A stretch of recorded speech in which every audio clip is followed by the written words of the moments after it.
सुप्रभात बच्चों। आज हम हिंदी व्याकरण के अंतर्गत द्वितीय सत्र में आपको विस्तार पूर्वक नए विलोम शब्दों की जानकारी विस्तार पूर्वक देंगे। पहले शब्द युग्मों पर ध्यान दीजिए। गर्म और ठंडा। बच्चों, किसी भी पदार्थ का तापमान जब बहुत अधिक होता है तो वह स्थिति गर्म कहलाती है, परंतु किसी भी वस्तु का जो तापमान है वो जब बहुत ही कम होता है तो वह ठंडा कहलाता है। हर्ष और विषाद। खुश होने की जो स्थिति है, प्रसन्न होने की जो स्थिति है, वो हर्ष कहलाती है, जबकि इसी के विपरीत दुखी, पीड़ा में और अप्रसन्न होने की जो स्थिति है वो विषाद कहलाती है। बच्चों, अभी आपने जो शब्द देखे या दोनों शब्द युग्मों को देखा, वे दोनों शब्द एक दूसरे से उल्टी स्थिति के होने का बोध करा रहे थे। जैसे कि गर्म जो है वो तापमान के अधिक होने का बोध करा रहा था, और वही दूसरी और जो शरबत है वो तापमान के कम होने का बोध करा रहा था। वही जो प्रसन्नता की स्थिति हर्ष कहला रही थी, लेकिन दुख और पीड़ा की स्थिति जो थी वो विषाद कहला रही थी। अर्थात ये युग्म जो है ये विलोम शब्द है। विलोम शब्द का अर्थ होता है विपरीत शब्द, यानी कि ये दोनों शब्द युग्म जो होते हैं ये बिल्कुल ही एक दूसरे से उल्टे होते हैं और एक दूसरे से विपरीत अर्थ हमारे सामने प्रकट कर रहे होते हैं। परिभाषा। जो शब्द अर्थ की दृष्टि से परस्पर विपरीत होते हैं उन्हें विपरीतार्थक शब्द कहते हैं।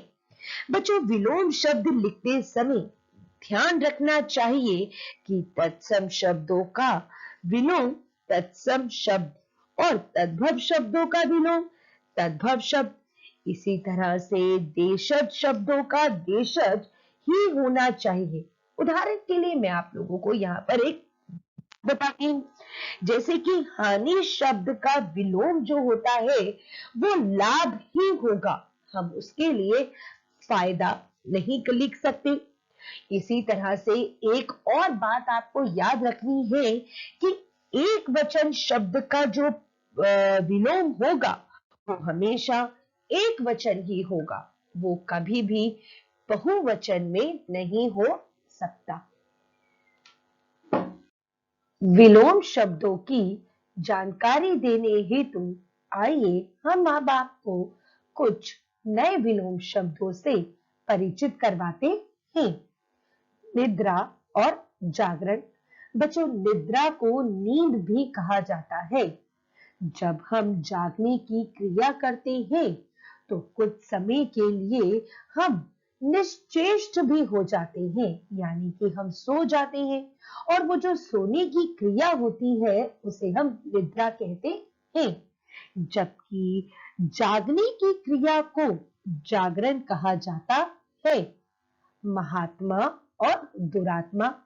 वह व्यक्ति जो कि आत्मा से उत्तम होता है, यानी कि वह अच्छा लोगों के लिए सोचता है और लोगों की भलाई के लिए अच्छे कार्य करता है, उसे महात्मा कहा जाता है। लेकिन बुरी आत्मा वाले व्यक्ति को दुरात्मा कहा जाता है, यानी कि वह व्यक्ति जो कि समाज के लिए और लोगों के लिए हमेशा बुरा सोचता हो। मूक और वाचाल। वह व्यक्ति जो बहुत ही कम बोलता है उसे मूक कहा जाता है, जबकि अधिक बोलने वाले को वाचाल कहा जाता है। मानव और दानव। बच्चों, मानवता का मनुष्य में गुण होने के कारण मनुष्य को मानव कहा जाता है, लेकिन वह जीव जो विशाल काय है, जो अपनी बल से हमेशा पीड़ा पहुंचाने का कार्य करता है, ऐसी जाति के लोगों को दानव कहा जाता है। मित्र और शत्रु, वह व्यक्ति जिसका हमारे साथ आत्मीयता का संबंध होता है, यह रिश्ता मनुष्य स्वयं बनाता है और हमारे मन और हृदय के सबसे निकट होता है, तो उसे मित्र कहा जाता है। वह व्यक्ति जो कि हमारा अहित चाहता है, हमें हमेशा पीड़ा पहुंचाने के कार्य करता है, उसे शत्रु कहा जाता है। मितव्ययी और अपव्ययी, बच्चों, बहुत ही कम खर्च करने वाले व्यक्ति को मितव्ययी कहा जाता है, लेकिन अधिक खर्च करने वाले को अपव्ययी कहा जाता है। मौखिक और लिखित मुख से अपने विचारों को व्यक्त करने की क्रिया मौखिक कहलाती है, जबकि लिखकर अपने विचारों को व्यक्त करने की क्रिया लिखित कहलाती है। यश और अपयश, बच्चों, जब आप कोई अच्छे कार्य करते हैं और उसकी चर्चा मुख्यतः सभी लोग करते हैं, यानी कि आपकी ख्याति जो है वो चहुं और हो रही होती है, तो यह क्रिया यश कहलाता है। जबकि किसी भी बुरे कार्य की चर्चा का होना अपयश कहलाता है। याचक और दानी, याचक का अर्थ होता है प्रार्थी, यानी कि प्रार्थना करने वाला व्यक्ति, जबकि देने वाले व्यक्ति को दानी कहा जाता है।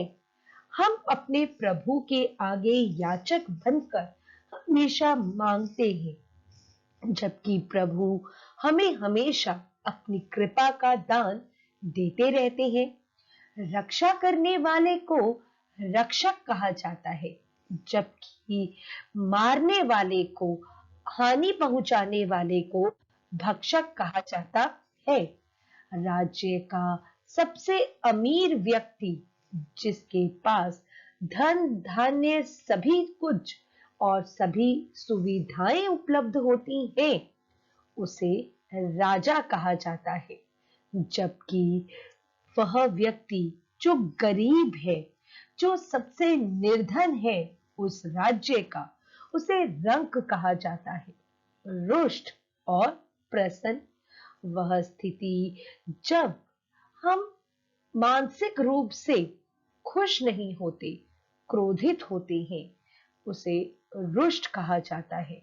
जबकि मन से खुशी होने वाली स्थिति को प्रसन्न कहा जाता है। अशांति और शांति, बच्चों, एक ऐसी स्थिति जो सामान्य नहीं है, ऐसी स्थिति जहां पर अराजकता का पूरे रूप से फैलाव देखने को मिल रहा है, वह अशांति कहलाती है। बच्चों, यह अशांति हमारे मन और हमारे चारों ओर के वातावरण में स्पष्ट रूप से देखने को मिलती है, जब हम अंदर से बड़े ही बेचैन होते हैं। जबकि प्रेम सौहार्द की जो स्थिति होती है, उसे हम शांति कहते हैं। सामान्य से कुछ और अधिक होने की स्थिति को विशेष कहा जाता है, जबकि एक साधारण स्तर को सामान्य कहा जाता है। यानी कि जैसे अगर दिवाली है तो वो एक विशेष अवसर है, वो सामान्य दिन की तरह नहीं है। आपका जन्मदिन एक विशेष तिथि के दिन ही मनाया जाता है, क्योंकि उसी दिन आपका जन्म हुआ होता है, और जो अन्य दिन होते हैं वह सामान्य कहलाते हैं। विरोध और समर्थन, किसी तथ्य के पक्ष में होना समर्थन कहलाता है, जबकि उसी तथ्य के विरुद्ध खड़े होना विरोध कहलाता है। रुग्ण और स्वस्थ, बच्चों, कोई भी बीमार हो उसे रुग्ण कहा जाता है। जबकि जो शारीरिक रूप से स्वस्थ है और उसे किसी भी तरह की कोई बीमारी नहीं है, वह अपने सुचारू रूप से सभी क्रियाओं को पूर्ण कर रहा है, उसे स्वस्थ कहा जाता है। वरदान और अभिशाप। खुश होकर अभिलाषित वस्तु प्रदान करने की अवस्था वरदान कहलाती है। जबकि किसी पर कोई दोष लगाने की क्रिया या यह कहने की क्रिया कि इसने कोई ना कोई दोष या अपराध किया है, तो वह कहलाता है अभिशाप। लौकिक और अलौकिक। जो इस लोक का होता है तो लौकिक कहा जाता है, और जो इस लोक का नहीं होता उसे अलौकिक कहा जाता है। किसी भी देश का निरंतर उन्नति करना वह विकास कहलाता है, जबकि धीरे धीरे अवनति की ओर किसी देश का, किसी व्यक्ति का, किसी कार्य का होना वह ह्रास कहलाता है। विनम्र, प्रेम, सौहार्द, आदर जिस व्यक्ति के मन में होता है उसे वनीत कहा जाता है। जबकि इसी के बिल्कुल विपरीत जो व्यक्ति रुष्ट होता है, जो प्रेम नहीं करता, जो हमेशा दूसरों के लिए बुरा सोचने का कार्य करता है, उसे अविनीत कहा जाता है। एक ऐसा पदार्थ जिसको पीने के उपरांत मृत्यु तक हो सकती है, एक विषैला पदार्थ विष कहलाता है। जबकि वह तत्व जिसे पीने के उपरांत नवजीवन प्राप्त हो सकता है, उसे अमृत कहा जाता है। किसी भी वस्तु का, किसी भी कार्य का फैलाव हो जाना विस्तार कहलाता है। जबकि किसी को कम शब्दों में अपनी बात को बताना या किसी का संक्षिप्त रूप जो होता है उसे संक्षेप कहा जाता है।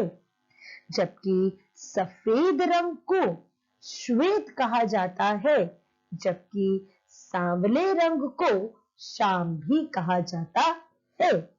शिक्षित और अशिक्षित बच्चों, वह प्राणी जिसे विद्या रूपी धन प्राप्त है, जिसे अक्षरों की जानकारी पूरी तरह है, वह लिखने में और पढ़ने में सक्षम है, उसे शिक्षित कहा जाता है।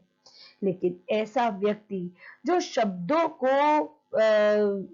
को जानता नहीं है, शब्दों के विषय में कोई जानकारी नहीं रखता, उसे अशिक्षित कहा जाता है। जीवन और मरण।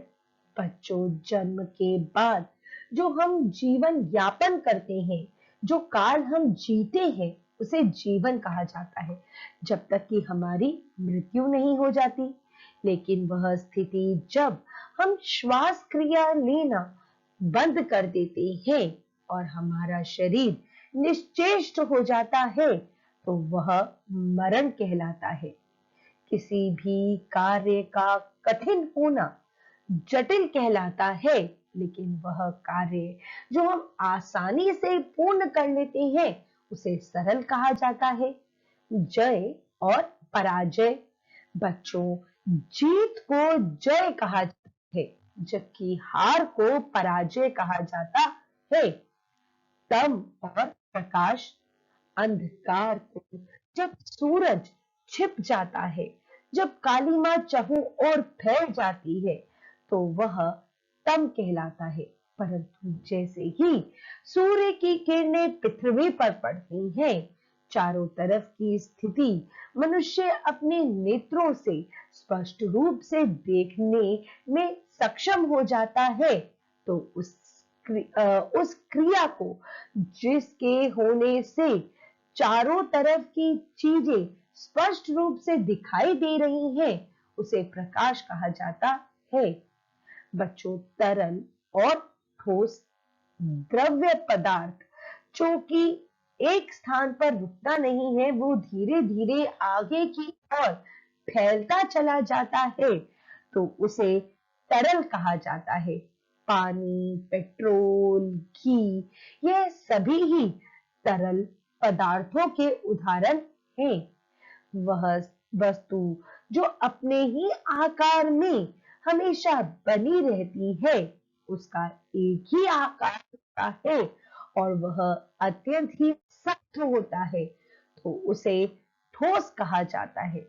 किसी भी कार्य का गति में होना तीव्र कहलाता है, यानी कि तेज गति में होने के कार्य को तीव्र कहा जाता है। परंतु किसी भी क्रिया का धीमी गति में होना उसे मंद कहा जाता है। जो सब पे कृपा करता है, जो सभी का हित चाहता है, सभी का हितैषी होता है, उसे दयालु कहा जाता है। जबकि इसी के विपरीत वह व्यक्ति जो कठोर है, जिसमें दया की भावना ही नहीं है, जो दूसरों के विषय में कुछ सोचता ही नहीं है, जिसका स्वार्थ सर्वोपरि होता है, उसे निर्दयी कहा जाता है। सजीव और निर्जीव। बच्चों, अंग्रेजी में इसे लिविंग थिंग्स और नॉन लिविंग थिंग्स भी कहा जाता है। ऐसी वस्तु या ऐसी वस्तु नहीं, एक ऐसा जीव जो कि श्वास लेने की क्रिया करता है, जो दिन प्रतिदिन बढ़ने की क्रिया करता है, तो उसे सजीव कहा जाता है। परंतु एक ऐसा प्राणी या एक ऐसा प्राणी नहीं कहेंगे बच्चों, यहाँ पर हम एक ऐसी वस्तु जिसमें कोई जान नहीं है, जो निश्चेष्ट पड़ा हुआ है, उसे निर्जीव कहा जाता है।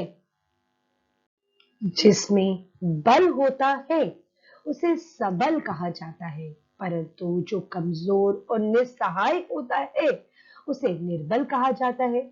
जो इसका भाग्य अच्छा होता है, जिसे कम मेहनत में बहुत अधिक चीजें प्राप्त हो जाती है, उसे सौभाग्य कहा जाता है। परंतु मेहनत करने के उपरांत भी जब हमें वस्तु की प्राप्ति नहीं होती, उसे दुर्भाग्य कहा जाता है।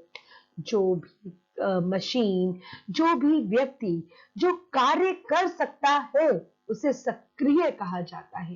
परंतु कोई भी प्राणी या कोई भी निर्जीव वस्तु जो कि क्रिया करने में सक्षम नहीं है, उसे निष्क्रिय कहा जाता है।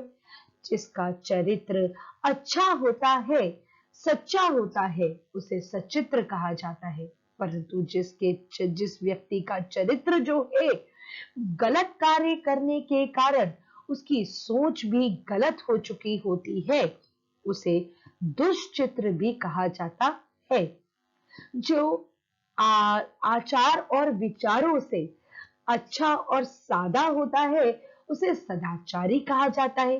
परंतु जो अपने कार्यों से दूसरे को पीड़ा और दुख पहुंचाने के नाना प्रकार के कार्य करता है, उसे दुराचारी कहती है। जो देश, जो व्यक्ति आजादी से इधर उधर भ्रमण कर सकता है, उसे हर प्रकार का एक अधिकार प्राप्त होता है, उसे स्वतंत्र कहा जाता है। परंतु जो गुलाम होता है, जो आजादी से घूम फिर नहीं सकता, उसे प्रतंत्र कहा जाता है।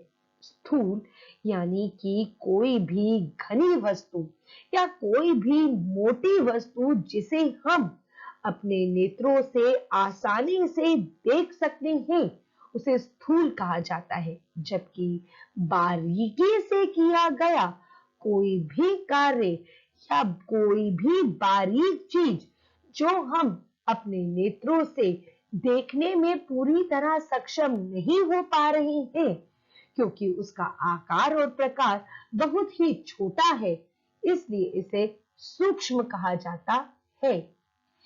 अपने स्थान पर स्थिर ना रहना, इधर उधर हमेशा चल्यमान रहना, उसे जंगम कहा जाता है।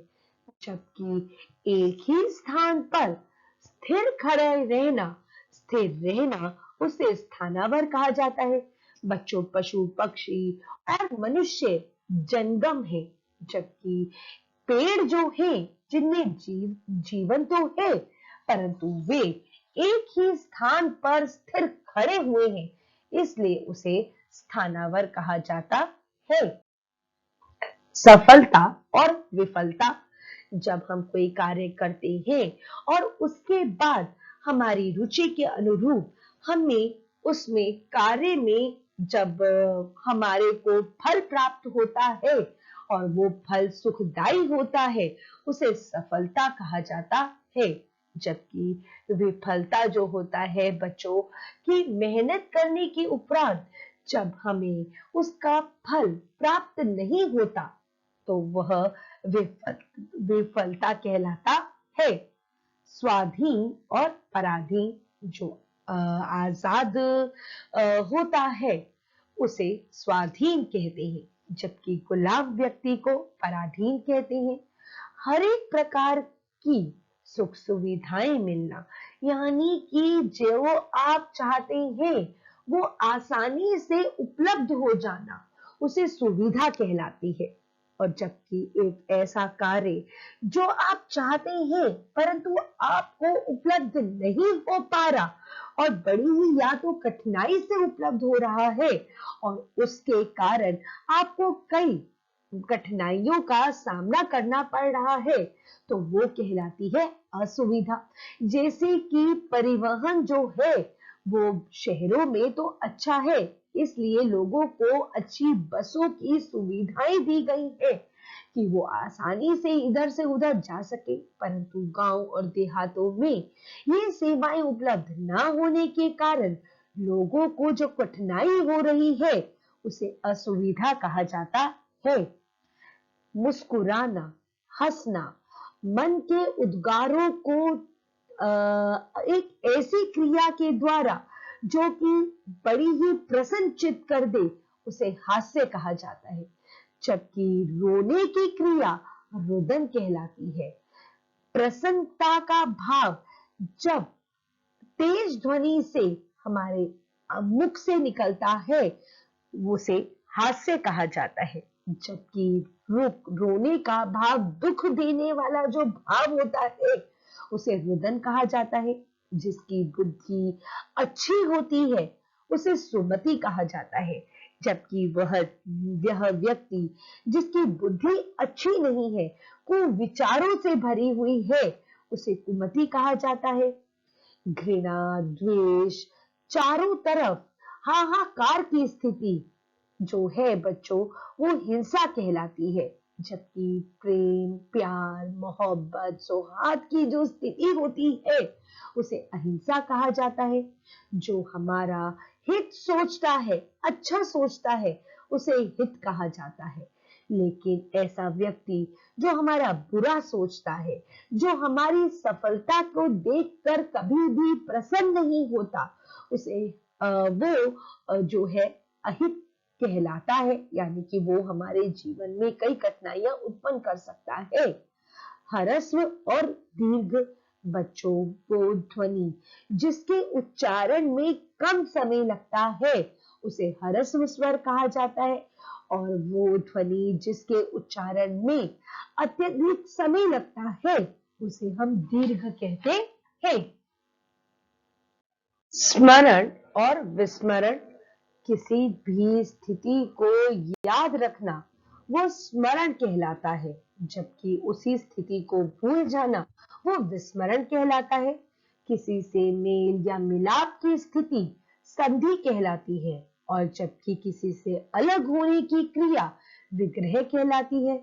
जब हमारे जीवन में उत्साह की कमी होती है, जब हम किसी भी कार्य में रुचि नहीं रखते, तब हमारा जीवन नीरस हो जाता है। जब हमारे जीवन में उत्साह और जोश होता है, जब हम प्रसन्न होते हैं, तो उसे सरस कहा जाता है। बच्चों, किसी भी चीज का बुरा, यानी कि आंखों को अच्छा ना लगना, वो जो है दूषण कहलाता है।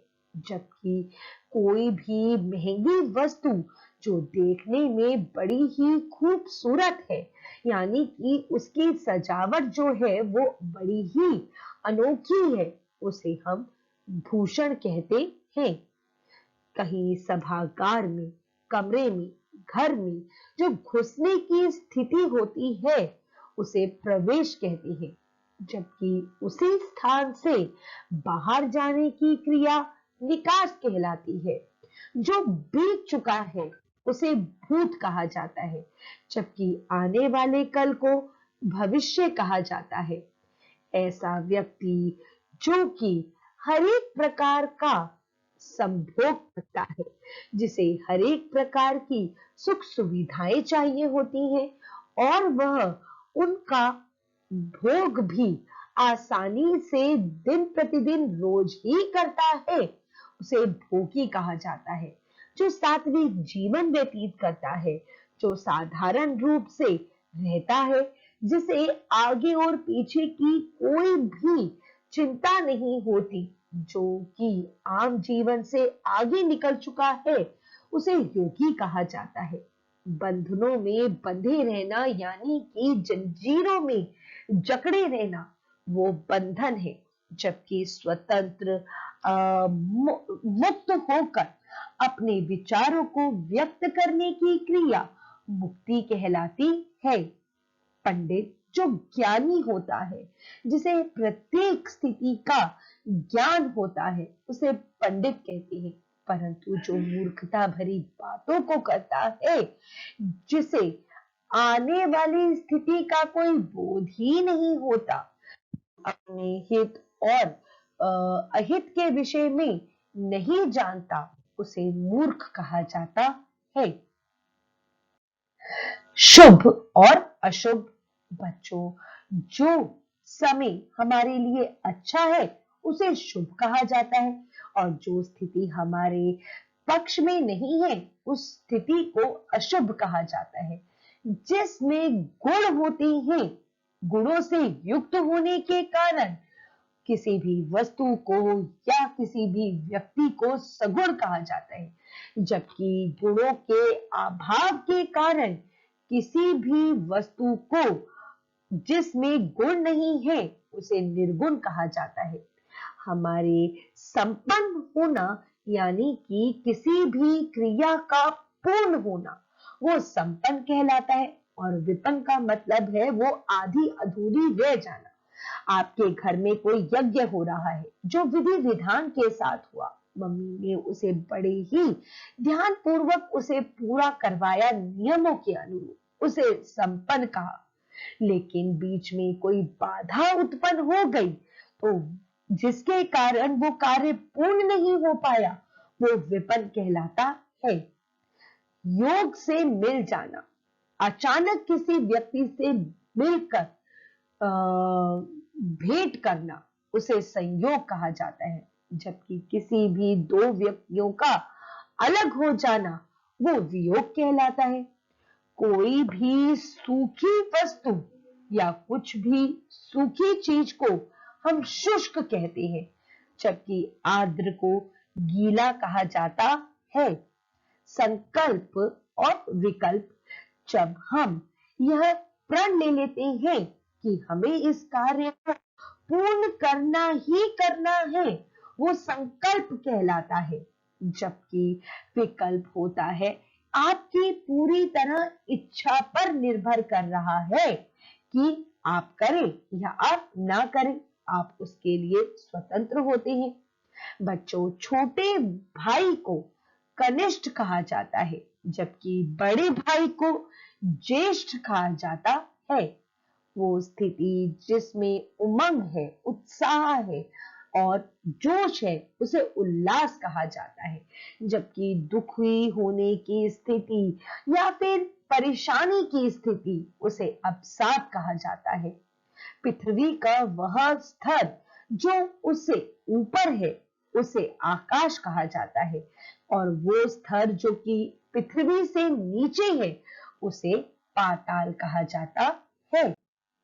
बच्चों, मुझे पूर्ण विश्वास है कि आप लोगों ने यह सभी विलोम शब्द ध्यान पूर्वक सुने होंगे। कक्षा में दिए गए अभ्यास कार्य को आपने अपनी अभ्यास पुस्तिका में पूर्ण करना है। धन्यवाद।